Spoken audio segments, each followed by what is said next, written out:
Bismillahirrahmanirrahim. Assalamualaikum warahmatullahi wabarakatuh. Waalaikumsalam warahmatullahi wabarakatuh. Alhamdulillahirabbil alamin. Wassalatu wassalamu ala anbiya'i wal mursalin wa ala alihi wa sahbihi ajmain amma ba'du. Asyhadu an la ilaha illallah la syarikalah wa asyhadu anna Muhammadan abduhu wa rasuluh. Allahumma shalli ala Muhammad wa ala ali Muhammad. La haula wa la quwata illa billahil azim.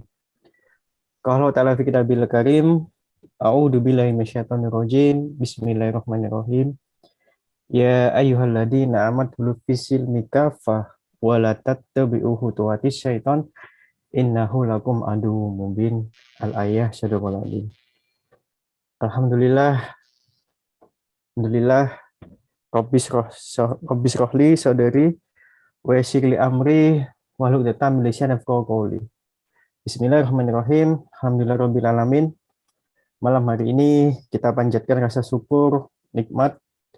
Alhamdulillah malam hari ini kita bisa bersilaturahmi, berkumpul dalam majelis ilmu. Mudah-mudahan duduk kita malam hari ini, diskusi kita malam hari ini itu dirilis oleh Allah Subhanahu wa taala. Amin amin ya rabbal alamin. Dan tak lupa salawat serta mengaturkan kepada junjungan kita, baginda kita, panglima kita Rasulullah SAW yang telah menuntun kita hingga kita bisa merasakan nikmatnya iman dan nikmatnya Islam. Baik, alhamdulillah Bapak Ibu sekalian, alhamdulillah kita bertemu lagi dalam kajian rutin kita, kajian online kita setiap Sabtu malam. Perlu saya sampaikan terlebih dahulu bahwa program online ini diselenggarakan oleh Syarikat Islam Politik atau SIP. Program ini yaitu tentang pembelajaran intisari berislam kafah. Yang tujuannya program ini adalah bagaimana kita sebagai umat muslim memahami agama Islam secara utuh atau kafah dengan metode dialog yang berbasis value dan sains. Alhamdulillah Bapak Ibu sekalian, kajian kita malam ini telah memasuki pertemuan atau pekan yang ke-15 ya. Mudah-mudahan kajian kita malam hari ini ya bisa barokah dan bermanfaat bagi kita semua. Dan tak lupa perlu saya sampaikan kepada Bapak Ibu sekalian, bagi panjenengan semua yang tidak bisa mengikuti kajian kita mulai awal sampai pertemuan ke-14, jangan khawatir, panjenengan nanti bisa melihat kajian kita mulai awal dari pekan pertama sampai pekan ke-14 melalui channel YouTube Syarikat Islam Politik atau SIP. Monggo panjenengan bisa melihat kajian kita di Sabtu malam ini ya, yang belum bisa mengikuti, monggo bisa menyaksikan di channel YouTube Syarikat Islam Politik atau SIP. Nah, Bapak Ibu sekalian, untuk tema kita malam hari ini di pertemuan yang ke-15, tema kita yaitu tentang mengembalikan Islam sebagai penyelamat peradaban dunia. Perlu saya sampaikan, kajian kita malam ini seharusnya pemateri kita adalah Al-Ustadz Profesor Daniel M. Rosid, karena beliau hari ini berhalangan hadir, beliau sakit, mohon doanya Bapak Ibu sekalian, mudah-mudahan beliau diberikan kesembuhan, ya, mudah-mudahan insya Allah beliau bisa mengisi kajian kita ya untuk pekan-pekan berikutnya. Dan untuk pengisi materi hari ini akan langsung disampaikan oleh Ustadz Fuad Amsari. Baik Bapak Ibu sekalian, untuk menambah keberkahan kajian kita malam hari ini, kita awali dulu dengan membaca Al-Basmalah bersama-sama. Bismillahirrahmanirrahim. Baik, alhamdulillah sudah kita buka kajian kita malam ini dengan basmalah. Mudah-mudahan menambah keberkahan kajian kita malam hari ini. Alhamdulillah telah hadir Ustadz Fuad Amsari yang akan menjadi pemateri hari ini. Dan tak lupa saya sampaikan, saya selaku moderator, kajian kita malam ini tidak bersifat monoton, tapi kita lebih banyak diskusi, tanya jawab, karena harapannya peserta lebih aktif, ya. Kita lebih banyak diskusi, sharing. Jadi nanti apa yang disampaikan Ustadz Fuad, monggo silakan bisa ditanggapi. Ada mau tambahan silakan. Baik, langsung saja untuk pemateri kita hari ini. Monggo, tafadhol Al-Ustadz Fuad Amsari. Monggo Ustadz. Bismillahirrahmanirrahim. Assalamualaikum warahmatullahi wabarakatuh. Waalaikumsalam warahmatullahi wabarakatuh. Alhamdulillah, summa alhamdulillah, summa alhamdulillah. Alladzi lahu mulku samawati wal ard wa khalaqa kulla syai'in faqaddarahu taqdira. Asyhadu an la ilaha illallah wa asyhadu anna Muhammadar Rasulullah. Allahumma shalli ala Muhammad wa ala alihi washabihi ajma'in, amma ba'd. Saudara moderator yang saya hormati, para peserta sekalian yang saya muliakan, alhamdulillah malam ini kita kembali ketemu di dalam program online dari SIP, Sarekat Islam Politik, yang tema umumnya adalah belajar tentang berislam kafah, berislam yang secara utuh, berislam yang secara lengkap. Dan ini adalah sesi yang ke-15. Jadi sudah kita lewati sesi 1, 2, 3 sampai dengan yang ke-14. Ini yang ke-15. Direncanakan ini sesi terakhir dan penutup. Tapi kita lihat aja bersama nanti.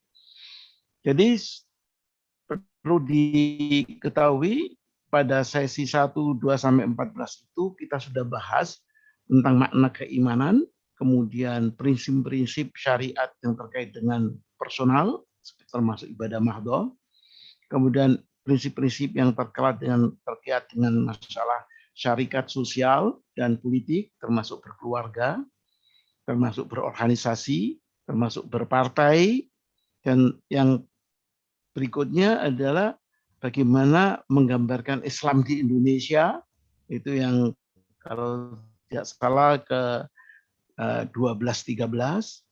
Terus yang ke-14 ini kita menggambarkan Islam di dunia internasional. Yang ke-14 kemarin sudah dimulai dengan penyajian Islam di dunia internasional oleh Profesor Dani Rashid yang masih belum selesai karena memang dikasih waktu untuk 2 jadwal. Dan jadwal yang sekarang ini mendadak beliau kemarin pada saya menyampaikan beliau sedang gerah gitu. Dan di Semarang. Padahal kita sudah menyebarkan Zoom link kita dan beliau berharap kita bisa terus dengan program yang kita sedang tayang ini. Nah, kemudian saya merasa perlu memberikan input. Dan input saya ini saya berikan sangat spesifik karena apa? Karena materinya tidak mudah. Materinya memang tidak mudah.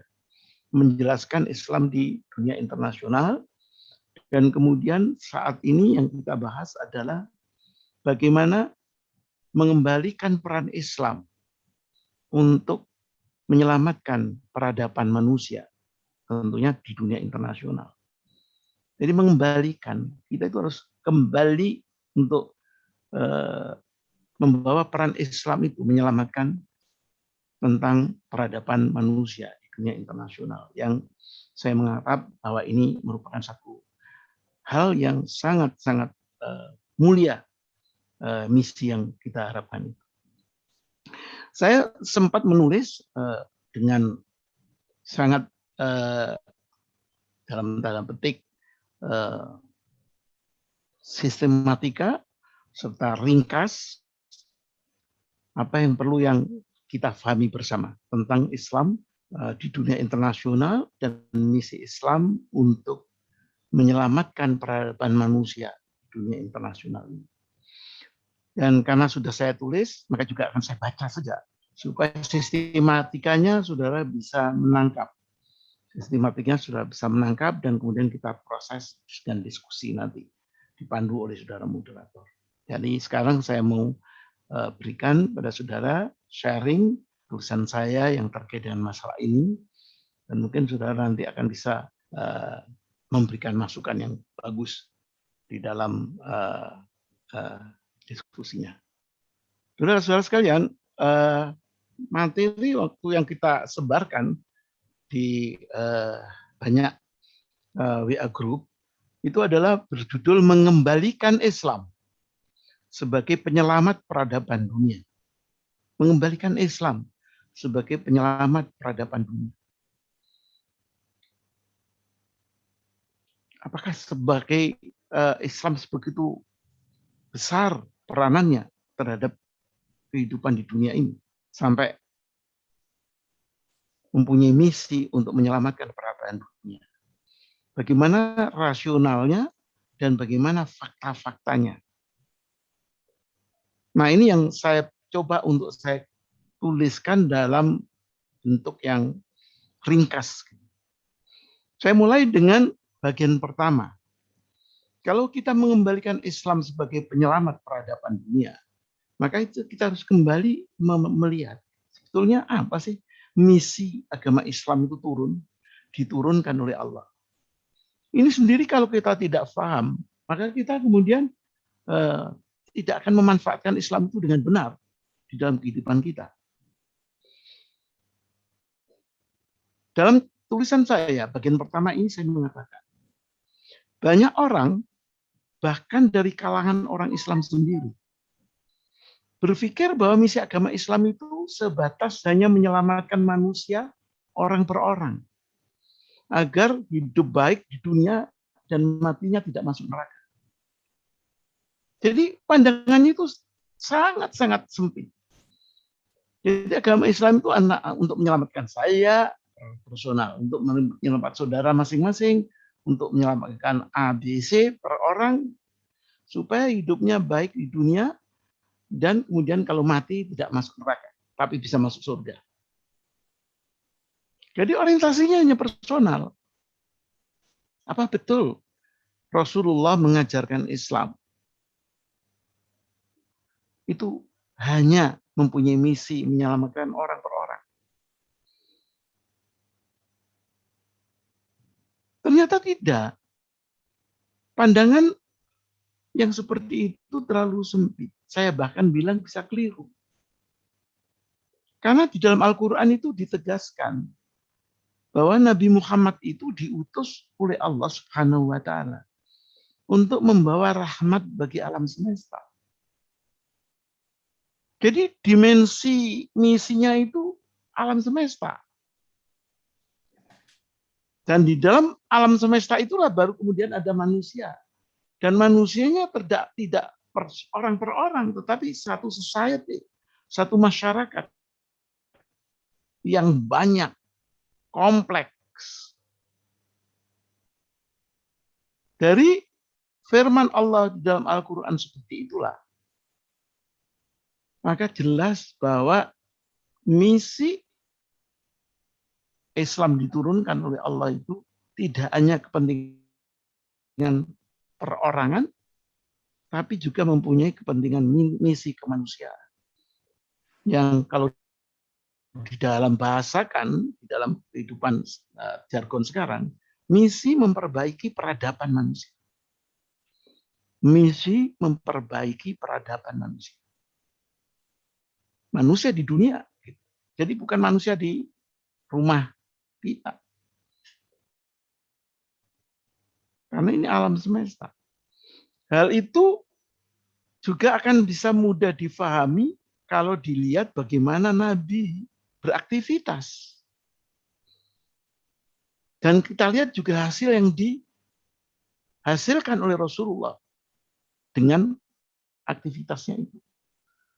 Kalau hanya untuk menyelamatkan manusia orang per orang, ya tidak usah terlalu berat lah. Ketemu orang, diajak masuk agama Islam, apa itu? Ya kamu begini, selesai. Orang yang nggak mau, ya nggak apa-apa. Mau, ya alhamdulillah. Itu kalau hanya orientasinya mengajak orang per orang. Apa hanya begitu? Bagaimana kalau misi seperti itu bisa membawa rahmat bagi semesta alam?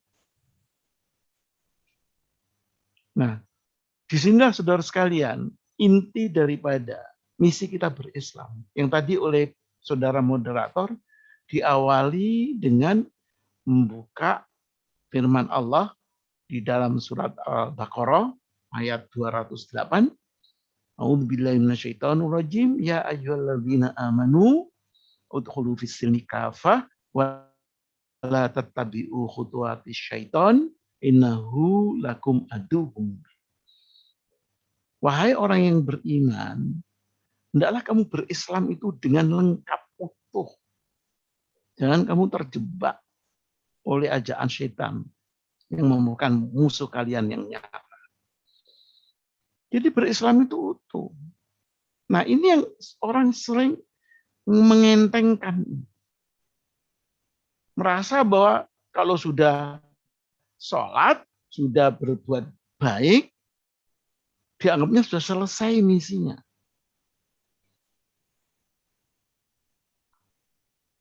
Dan itu menurut saya termasuk pelanggaran kalau sampai tidak berislam dengan utuh. Pelanggaran. Karena perintahnya berislamlah dengan utuh. Terus kita berislam tidak utuh. Hanya egoistik lah, untuk diri sendiri. Untuk bisa masuk surga, saya sholat. Untuk bisa masuk surga, saya mau bersedekah. Untuk bisa bersedekah, saya tidak masuk ke tempat pelacuran. Untuk bisa masuk surga, saya ya seperti itu, personal sekali. Maka Islam tidak akan memberikan efek apapun pada peradaban dunia.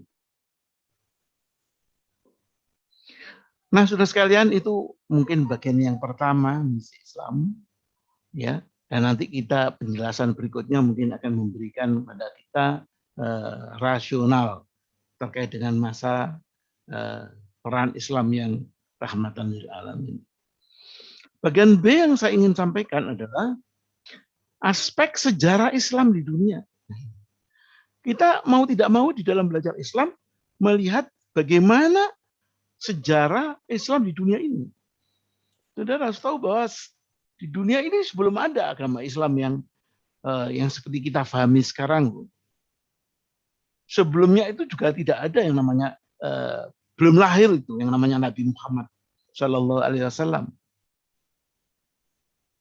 Tapi dunia sudah ada, Mekah sudah ada, Madinah sudah ada, Indonesia bahkan juga sudah ada. Jadi artinya Islam turun memang dari zero gitu. Dan kemudian dia memberikan ajaran yang memberikan efek. Nah, ini yang saya maksudkan dengan sejarah Islam di dunia. Bahkan saya mengatakan, kalau kita melihat dari sejarah turunnya Islam, maka kita baru mengerti sebetulnya misi Islam itu apa. Misi Islam itu apa. Kalau enggak, kita tuh bingung. Ini ada Islam, ini ada Indonesia misalnya, ada Katolik, ada Kristen, Protestan, ada Hindu, ada Buddha, ada Konghucu. Bingung. Manalah yang lebih baik ya. Nah, seperti itu. Tapi kalau kita melihat sejarah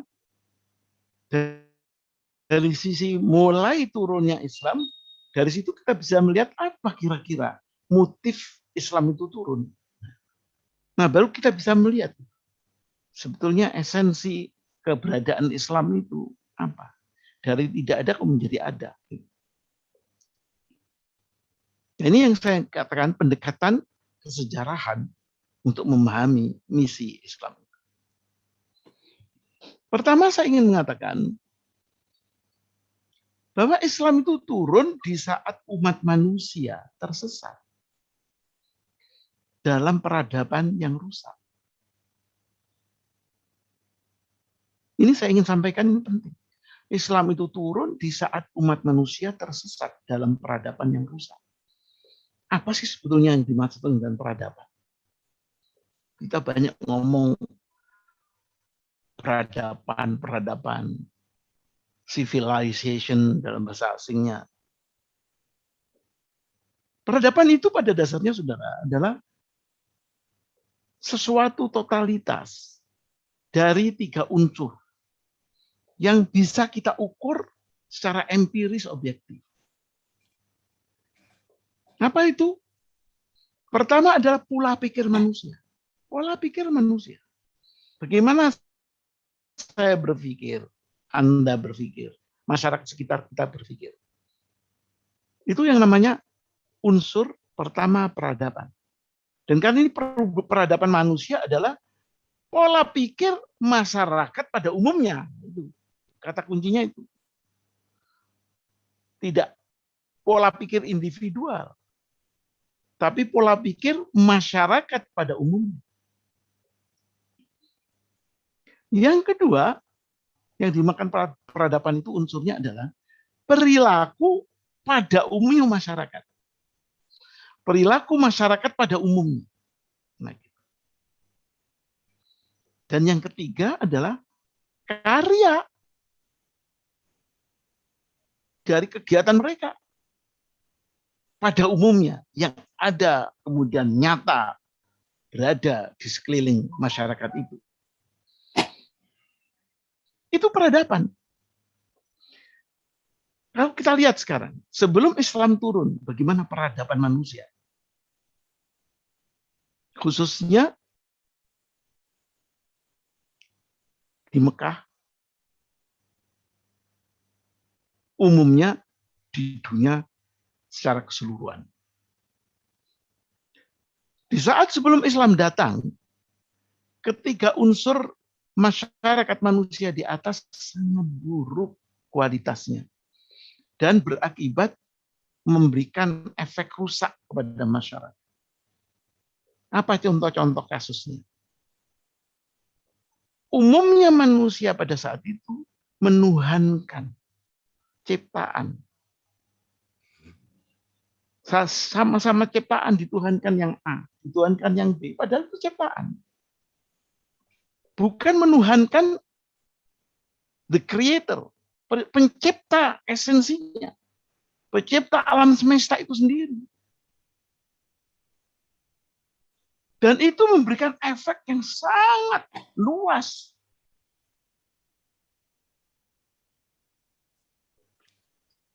Karena kesalahan menuhankan sesuatu yang sebetulnya tidak layak untuk dituhankan. Itu memberikan dampak yang besar.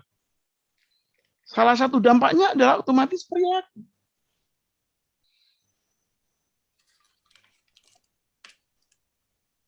Karena menuhankan sesuatu yang bukan pencipta, tapi ciptaan itu sendiri. Bayangkan, saudara, gunung gede besar menakutkan, mah dia, inilah Tuhan. Matahari yang menyinar teras, luar biasa panasnya. Nah, kemudian dia dituhankan.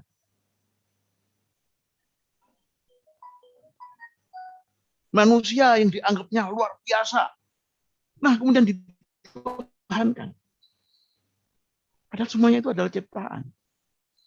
Dia tidak mentuhankan pencipta itu sendiri.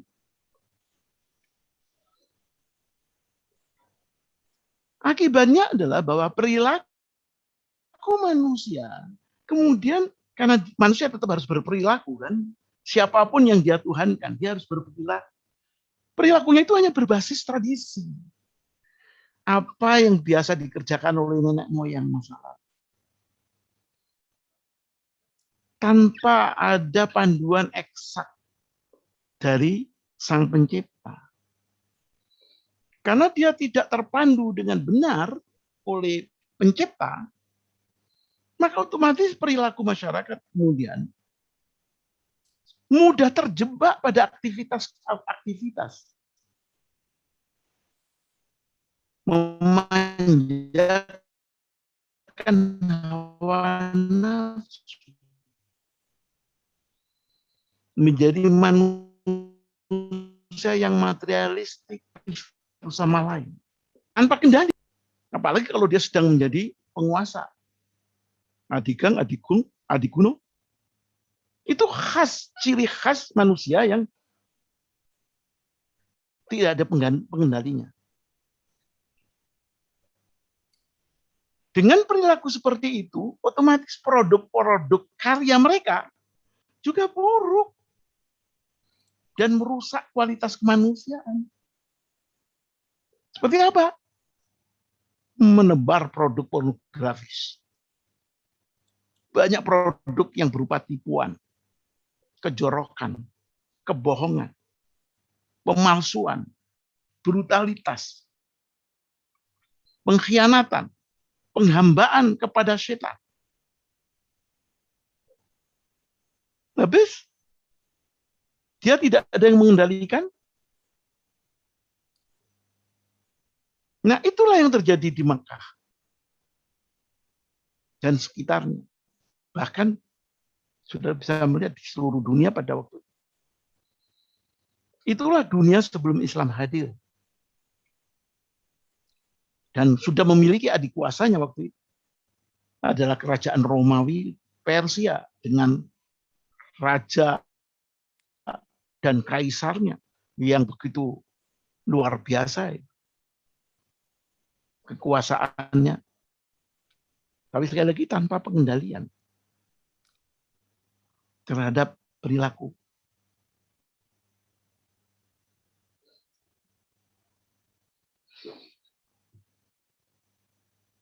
Jadi justru pada kondisi seperti itulah kemudian Islam hadir.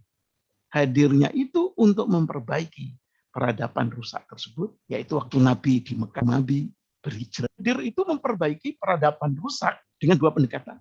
Pendekatan pertama, pendekatan individu. Pada waktu Nabi Rasulullah mendapatkan wahyu yang pertama, kedua, ketiga, keempat, kelima, dan seterusnya selama di Mekah. Di Mekah itu Rasulullah 13 tahun. Pendekatannya waktu itu namanya pendekatan individu. Person to person. Person to person. Apa yang disadarkan oleh Rasulullah di Mekah kepada individu-individu? Nanti saya akan lihatkan pada saudara. Setelah pendekatan individu tersebut, kemudian Rasulullah hijrah ke Madinah. Di Madinah lalu mempunyai pendekatan yang berbeda di dalam mengenalkan Islam dan membawa misi Islam.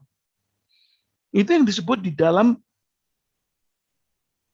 istilah sekarang pendekatan sosial politik. Jadi tidak lagi man to man atau man to man tapi plus. Apa pendekatannya? Society to society. Nation to nation.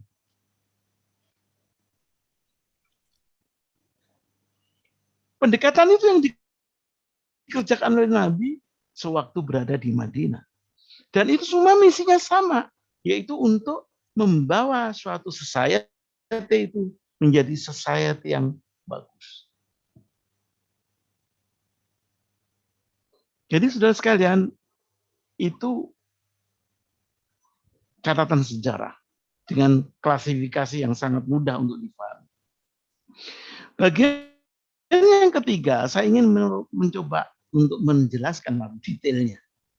Bagaimana sebetulnya yang diajarkan oleh Allah, pencipta itu.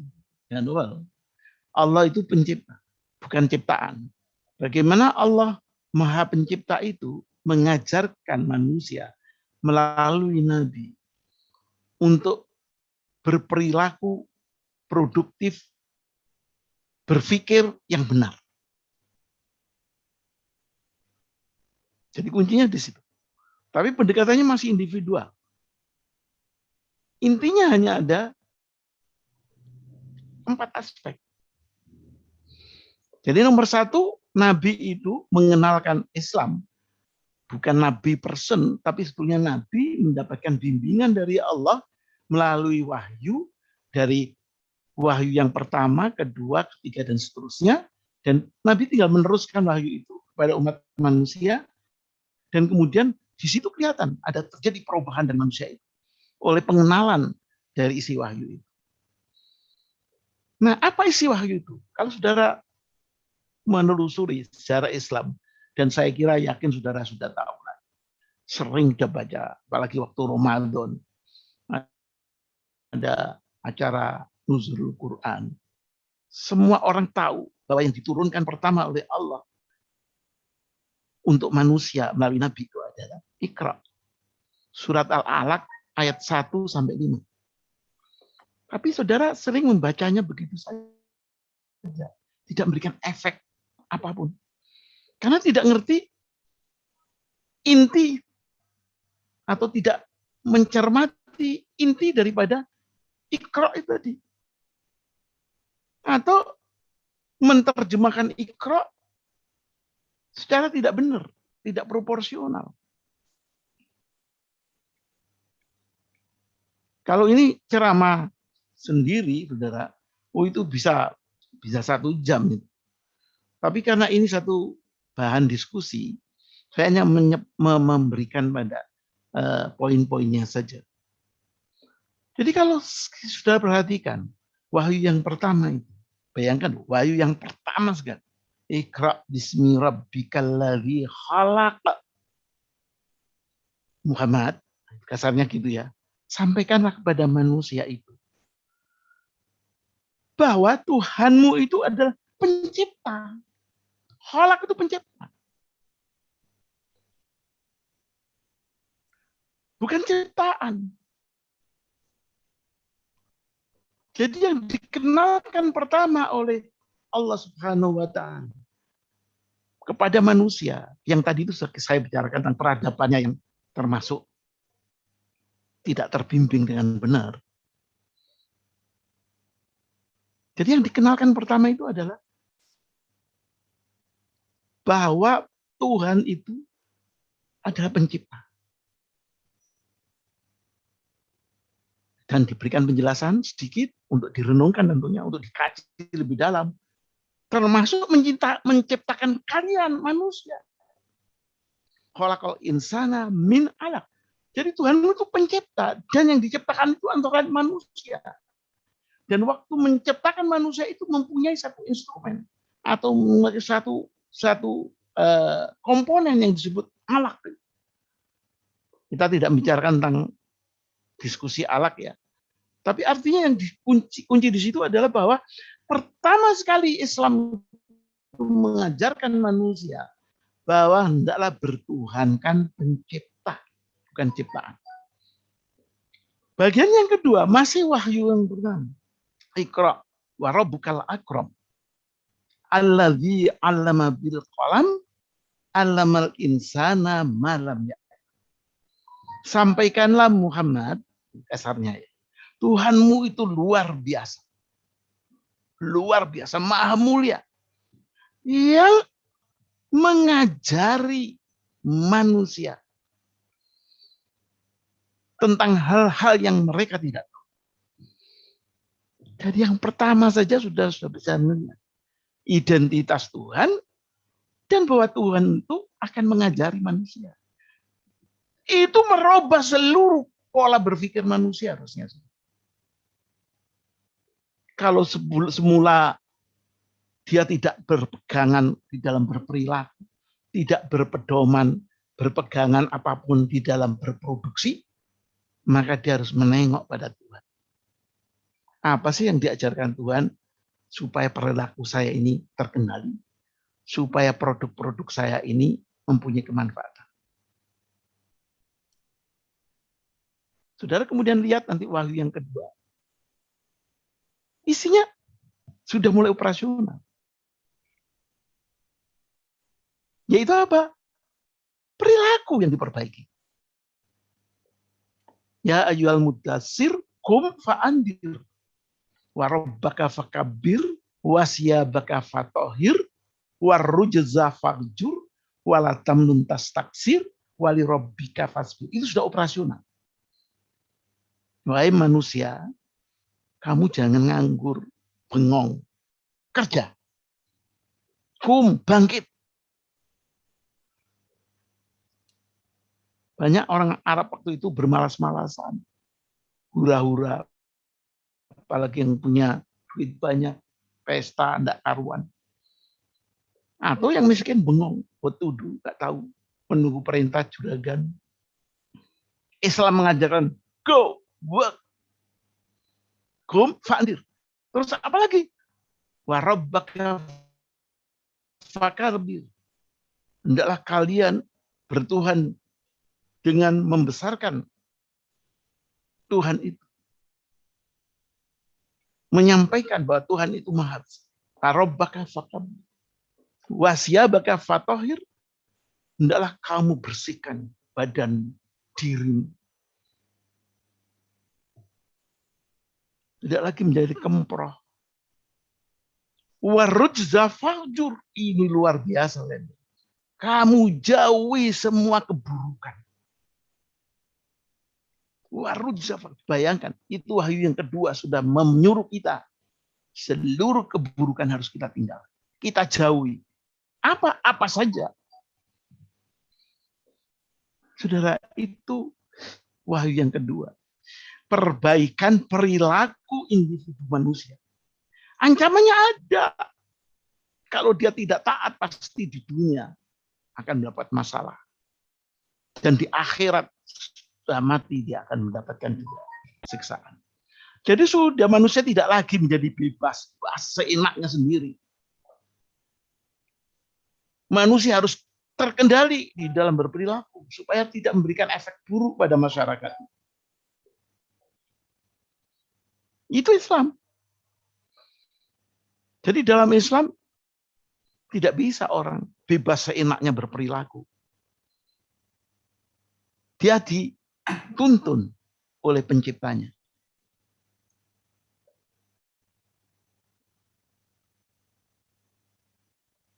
Ya, berikutnya adalah di dalam wahyu-wahyu pertama itu juga sudah diperintahkan orang Islam itu menyiarkan, mensiarkan, meneruskan. Baru perintah menyembah Allah itu, menyembah secara fisik, berkomunikasi dengan Allah secara fisik. Itu diperintahkan 10 tahun setelah wahyu yang pertama. Jadi saudara harus tahu bahwa Islam itu intinya ternyata bukan ritualnya. Intinya adalah Tuhannya harus benar. Yang kedua, perilakunya harus benar. Yang ketiga, dia harus memasyarakatkan tuntunan Islam. Nah, baru yang keempat itu, dia berkomunikasi ritual yang benar. Yang dikenal dengan sholat, yang itu turun pada waktu Rasulullah melakukan Isra Mi'raj. Itu terjadi 10 tahun setelah wahyu pertama. Jadi kita di dalam berritual, saudara, itu tidak boleh ngarang-ngarang sendiri, tidak boleh khayal. Ya baiknya inilah saya bertemu sama Tuhan itu. Enggak bisa. Itu pun harus terbimbing. Dalam Islam amat terkenal itu, Shallu kama ra'aitumuni usolli. Kalau kamu mau sholat, hendaklah sholat seperti yang aku lakukan. Sholat. Jadi kalau tidak melakukan seperti yang Nabi melakukan, jangan melakukan yang aneh-aneh. Demikian juga berdoa, demikian juga berpuasa. Jangan nambah-nambah. Itu sungguh sangat terlarang di dalam Islam. Melakukan hal-hal yang bersifat ritual, tapi kemudian ngarang. Nggak ada tuntunannya dalam Islam.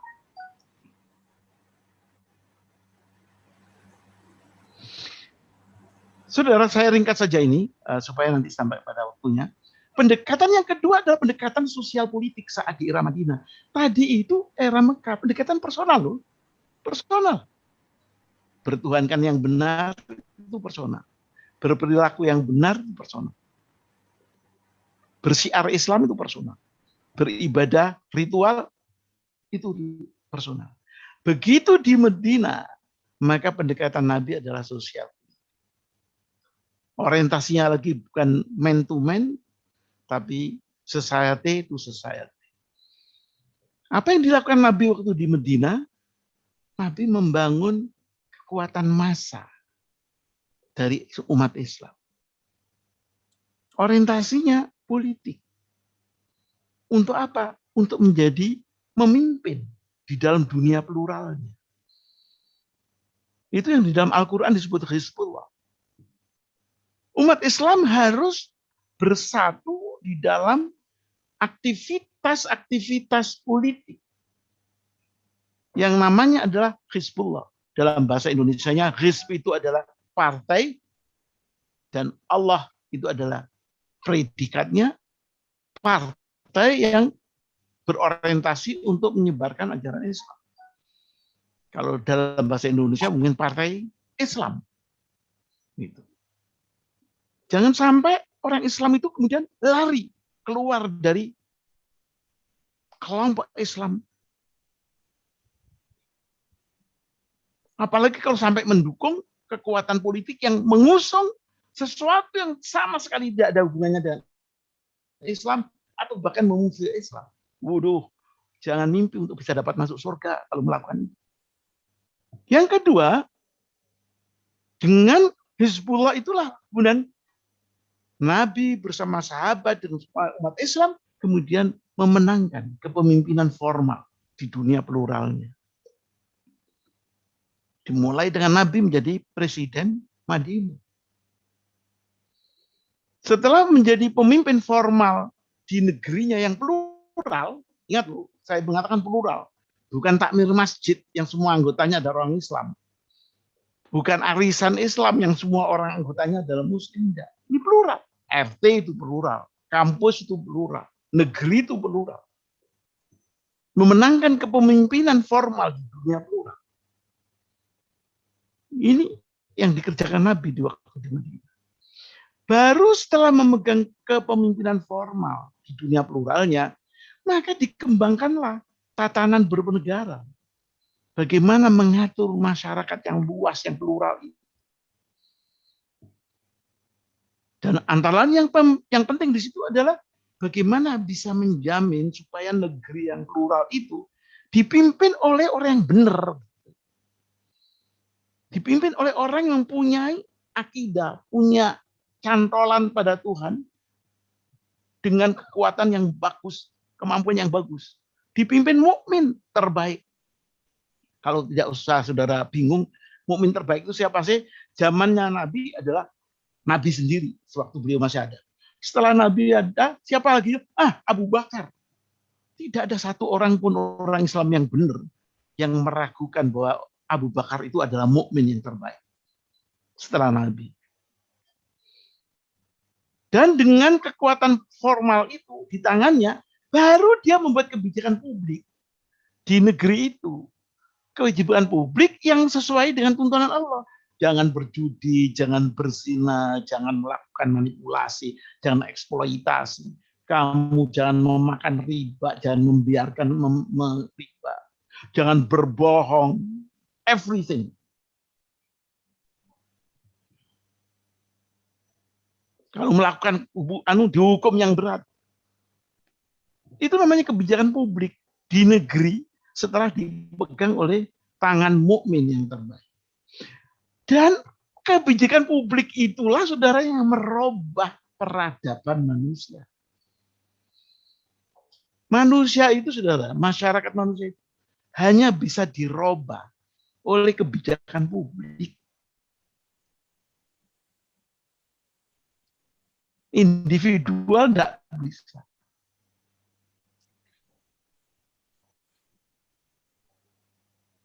Jadi peradaban itu baru bisa dirubah oleh kebijakan publik. Dan bagaimana kita bisa merubah peradaban kalau kita tidak mempunyai kewenangan untuk memimpin sebagai pemimpin di institusi kita yang plural. Itu yang saya katakan pendekatan sosial politik saat di era Madinah.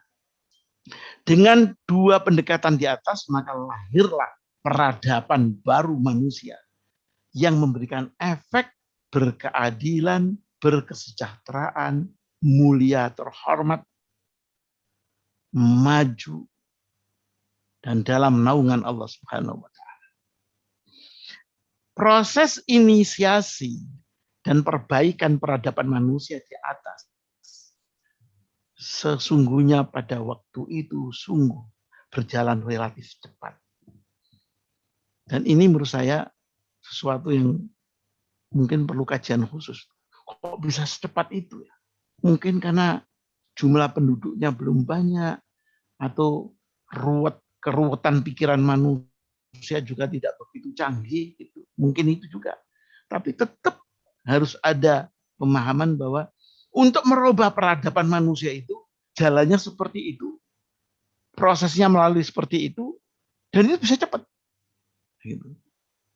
Saya berikan contoh cepatnya itu. Di dalam tahap pertama, tahun 610 sampai 623. 610 itu waktu Rasulullah umur 40 tahun, kemudian mendapatkan wahyu yang pertama. Ya. Kemudian beliau di Mekah 13 tahun. Namanya era Mekah. Pendekatannya individual, man to man, person to person. 13 tahun Nabi itu berjuang. Alhamdulillah berhasil. Tapi ternyata hanya bisa menyadarkan hanya sekitar 300 orang. Jadi berislam dengan syiar pendekatan individual itu 13 tahun, Bu. Bayangkan dipimpin oleh Nabi sendiri, mah menyadarkan hanya 300 orang.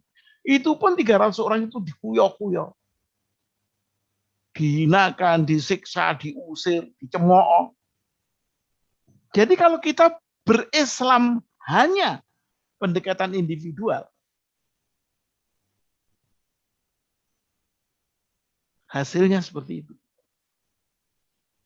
Jadi kalau sekarang dakwah kita itu hanya menyuruh orang sholat, berperilaku yang baik, kamu jangan melakukan kejahatan, nggak banyak yang bisa didapat oleh orang Islam.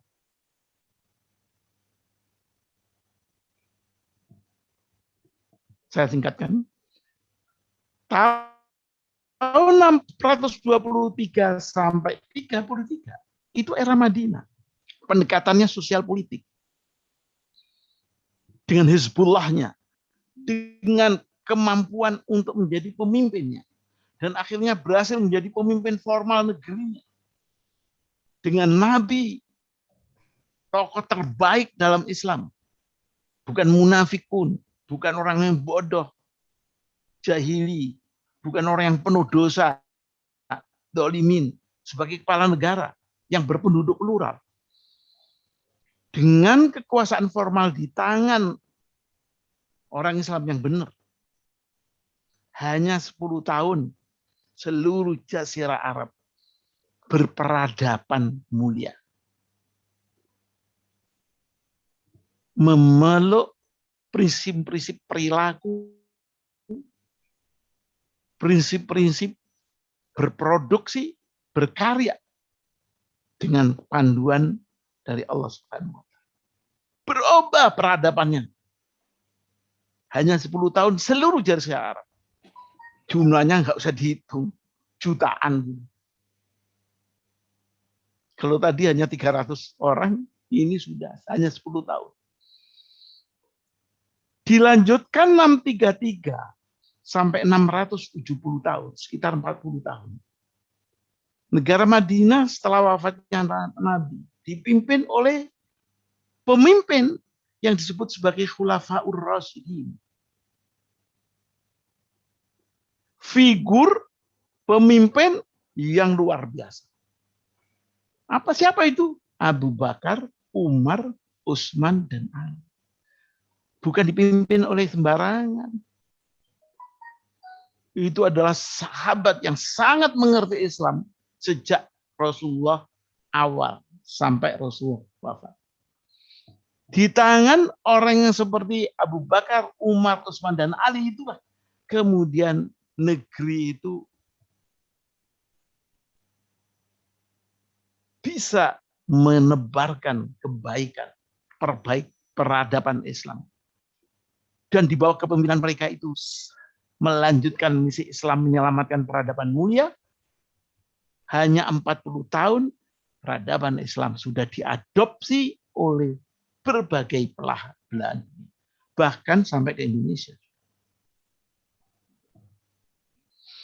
Jadi itu, saudara, inti dari bagaimana kita bisa menebarkan peradaban yang benar. Kalau hanya individu tidak mungkin. Karena sunatullahnya peradaban hanya bisa dirubah oleh kebijakan publik. Dan kebijakan publik hanya bisa ditelurkan oleh penguasa formal sebuah tatanan sosial. Saudara, bagian yang gede, bagaimana perkembangan selanjutnya? Ini saya minta saudara bisa memahami, sehingga nanti bisa mengerti begitu ruwetnya sekarang Islam di dunia ini. Jadi ini sudah yang nomor 3 tadi jelas hanya 40 tahun. Peradaban mulia sudah menyebar di seluruh dunia. Tapi apa yang terjadi setelah itu? Ternyata kemudian terjadilah proses degradasi terstruktur yang merusak inti peradaban mulia manusia yang diajarkan Islam. Di mana mulainya? Mulainya ternyata adalah di kata suksesi kepemimpinan.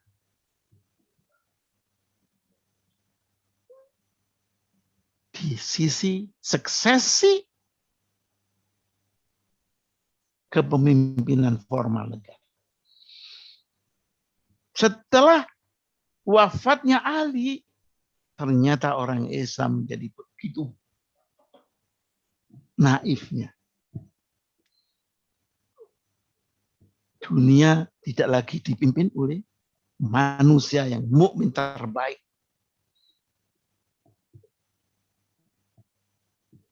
Tapi kekuasaan formal diberikan dengan asas keturunan. Bukan pada kualitas terbaik tokoh Islam. Sudah harus tahu, Abu Bakar menjadi pemimpin formal. Bukan karena beliau punya hubungan dengan Nabi secara keturunan. Diberi menjadi Umar. Bukan Umar mempunyai kaitan keturunan dan Abu Bakar.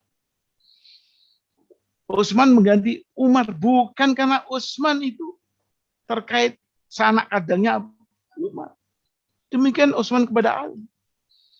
Tapi setelah itu kepemimpinan formal diberikan pada keturunan, bukan kualitas terbaik tokoh Islam.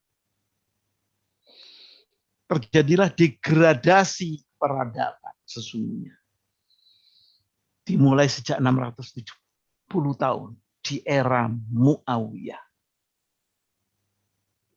Dilanjutkan Abbasiyah dan ditutup oleh dinasti Utsmaniyah yang runtuh di tahun 1924 Masehi. Ada rentang waktu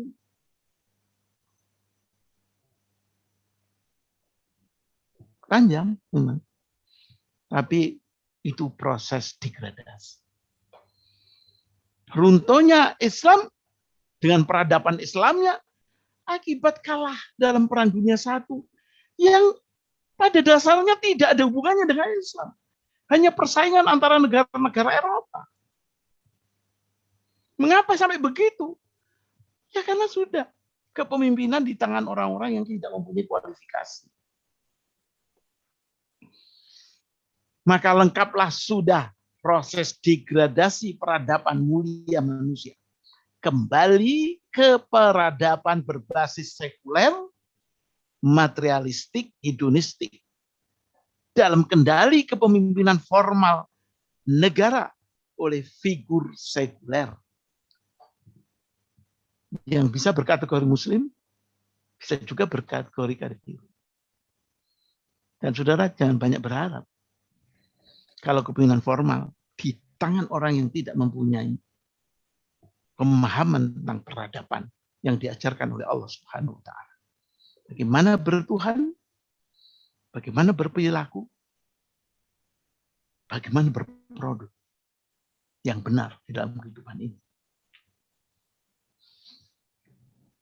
Nah, ujungnya ke bagaimana mengembalikan peran Islam untuk memperbaiki peradaban dunia yang sekarang seperti ini.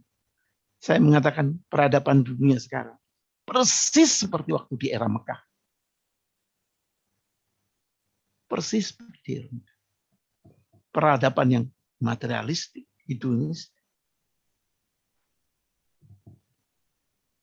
eksploitatif, egois, yang tadi sudah saya bicarakan. Bagaimana menyelamatkan ini peradaban manusia? Saya kira ini bagian untuk saudara diskusikan. Saya kira demikian catatan saya. Saudara moderator, silakan. Ya, baik. Terima kasih Ustadz Fuad tadi menyampaikan tulisannya. Kenapa Ustadz Fuad tadi menyampaikan tulisannya agar apa yang disampaikan hari ini itu secara sistematika, ya, itu terurut bagaimana sih sesuai dengan tema kita tentang mengembalikan ya peran Islam ya untuk peradaban.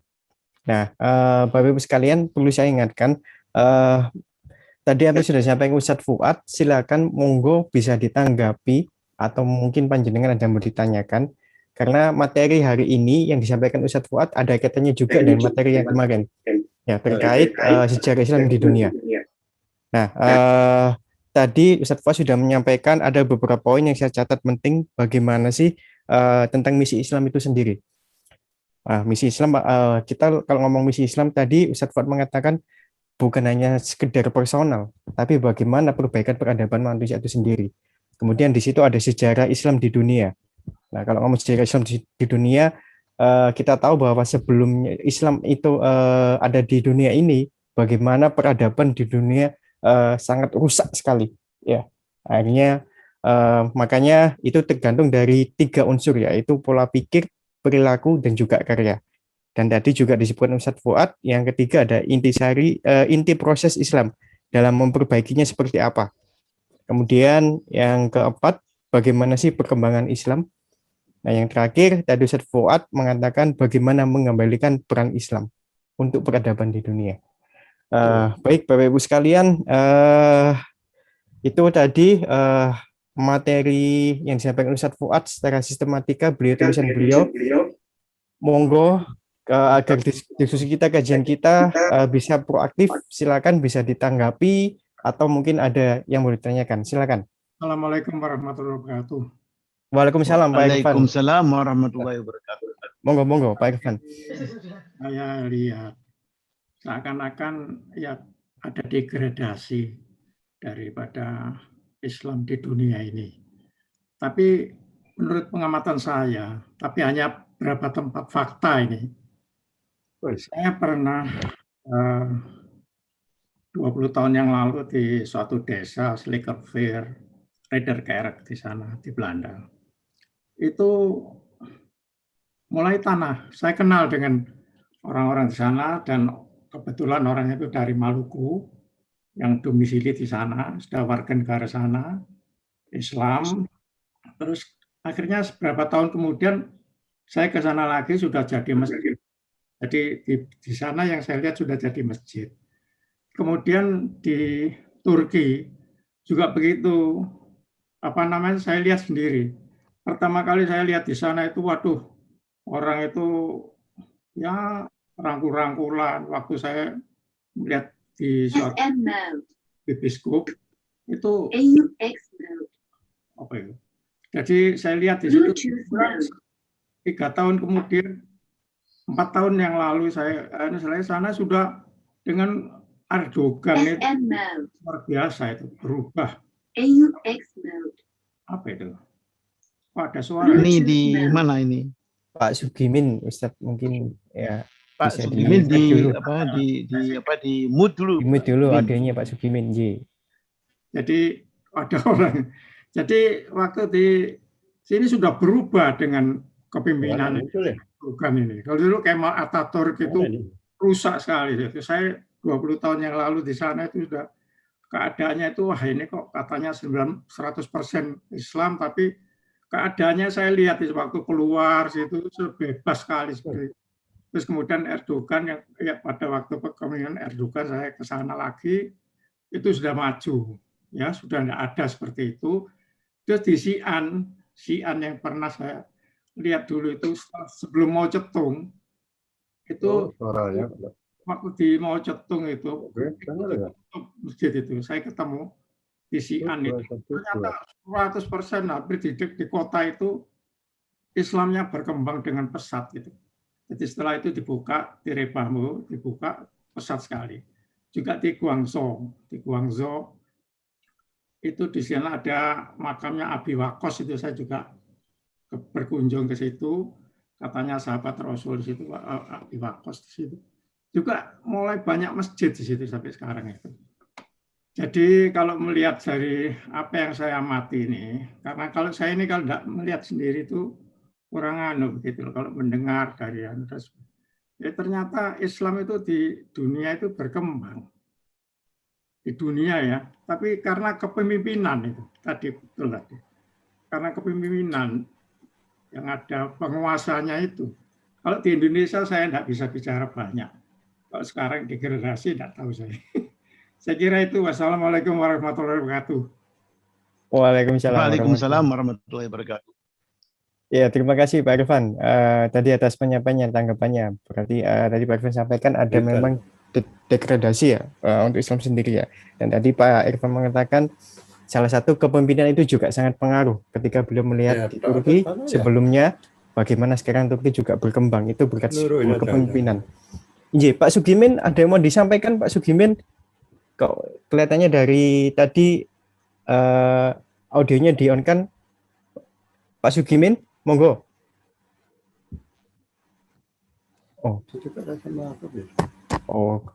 Oh baik. Kelihatannya Pak Sugimin masih ini.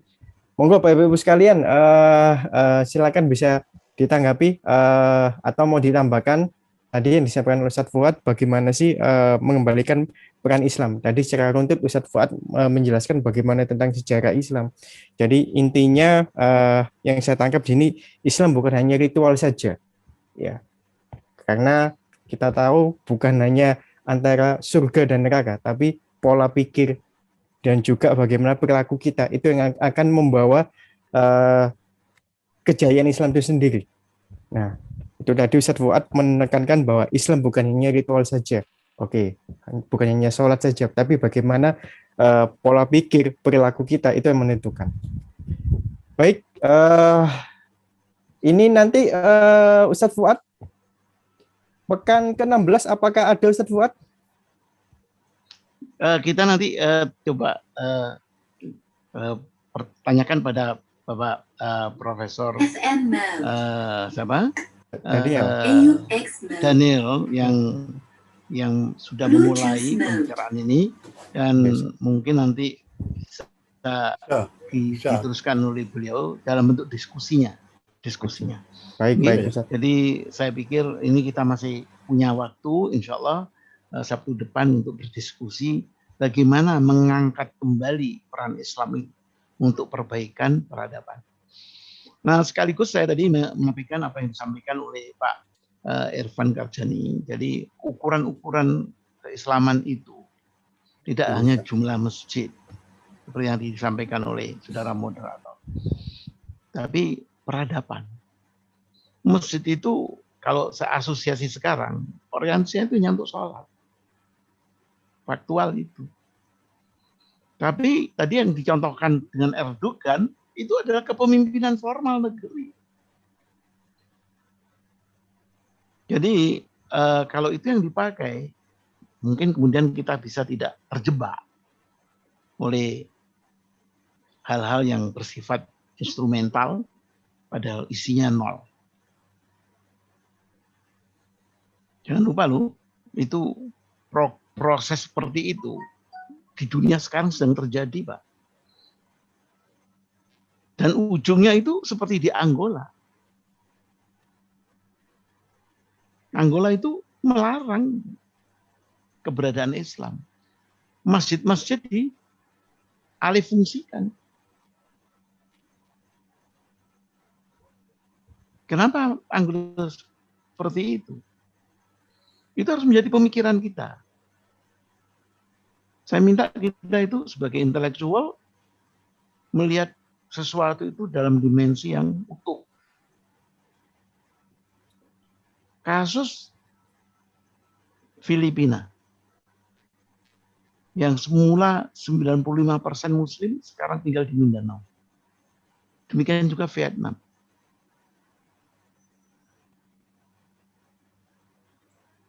Jadi ini Islam, saya mengatakan, dan kemarin Pak Daniel juga mengatakan, sangat memprihatinkan Islam di dunia ini. Negeri-negeri Muslim banyak terkooptasi oleh kekuatan-kekuatan sekuler. Sehingga pengendalian masyarakatnya itu kemudian sangat sekularis. Jadi kita harus memahami di dalam konteks yang luas, dan kita nanti insya Allah bekerja di dalam konteks yang luas.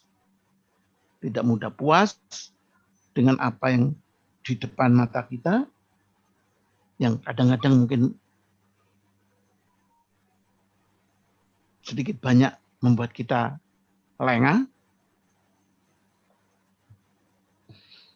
Nah, saya kira itu catatan saya, saudara. Dan ini yang terus terang aja, kalau Ustadz Daniel Rashid nanti berkenan untuk saya bilang ini sudah waktunya untuk kita berdiskusi, tidak lagi memberikan ceramah atau pengantar tentang tadi itu, mengembalikan peran Islam untuk penyelamatan peradaban dunia. Jadi ini saya harapkan kalau memang nanti Ustadz Daniel sudah sembuh, kerso memberikan istilahnya bukan ceramah lagi, tapi memimpin diskusi para peserta. Sekarang para peserta yang saya harapkan bisa nanti banyak ngomong. Bagaimana mengembalikan peran Islam untuk penyelamatan peradaban dunia. Terus terang aja peradaban dunia sekarang rusak. Sungguh. Dengan dua adik kuasa sekarang, kelompok Barat dipimpin oleh Amerika dengan satelitnya di Eropa, kelompok Timur, Cina dengan satelitnya yang dinamakan Sabuk, dan temannya Rusia, kita berhadapan di situ. Mana Islam nggak ada? Nggak ada Islam. Nggak nampak gitu maksud saya. Nggak nampak. Di dalam pengaruh pengendalian dunia ini. Sebagian mungkin sedang toto-toto sudah digencet. Sebagian sudah diadu domba satu sama lain. Sebagian terkooptasi. Jadi sehingga tidak bisa Islam sekarang di dunia ini mewarnai peradaban dunia. Sudah bisa lihat sendiri bagaimana perilaku manusia sekarang, termasuk di negeri ini, jauh dari nilai-nilai yang diajarkan oleh Allah. Demikian juga produknya. Jadi saya minta perjuangan kita masih panjang, dan kita insya Allah mudah-mudahan dikasih oleh Allah kesempatan untuk melihat Indonesia dan dunia yang lebih baik. Saya kira demikian, saudara moderator. Ya Ustadz, terima kasih. Insya Allah untuk pekan berikutnya kita bukan ngomong lagi tentang diskusi ya, tapi kita akan coba mencari sebuah solusi, ya, sebuah pemikiran bagaimana mengembalikan peran Islam ya, terutama di peradaban dunia. Karena yang tadi Ustadz Fuad juga ngomong, bagaimana sih peran Islam bisa apakah terlihat di dunia ini ya, dengan kondisi seperti ini yang sudah terkooptasi ya, yang kemudian diadu domba. Nah, itulah bagaimana kita memberikan langkah-langkah untuk mengembalikan peran Islam yang ada di peradaban dunia. Tak terasa Ustadz Fuad sudah jam 9 lebih ya. Kajian kita malam online hari ini, insya Allah Bapak Ibu sekalian, untuk pekan depan Ustadz Profesor Daniel M. Rosid. Mudah-mudahan diberikan kesembuhan. Kita akan coba memberikan kajian lanjutan ya tentang bagaimana mengembalikan peran Islam untuk peradaban dunia. Baik, itu dari saya selaku moderator. Mohon maaf kalau ada salah kata. Mudah-mudahan kajian kita malam hari ini menjadi amal jariah kita, duduk kita, diskusi kita malam hari ini itu diridhoi Allah Subhanahu wa taala. Amin amin ya rabbal alamin. Amin ya rabbal alamin. Baik, sekian dari saya undur diri, mohon maaf. Ihdinas siratal mustaqim. Kita tutup kajian kita malam ini dengan bacaan alhamdulillah dan doa kafaratul majelis. Alhamdulillahirabbil alamin. Subhanakallahumma wa bihamdika asyhadu an la ilaha anta astaghfiruka wa atubu ilaik. Baik, terima kasih. Mohon maaf saya pamit dulu. Assalamualaikum warahmatullahi wabarakatuh. Waalaikumsalam warahmatullahi wabarakatuh.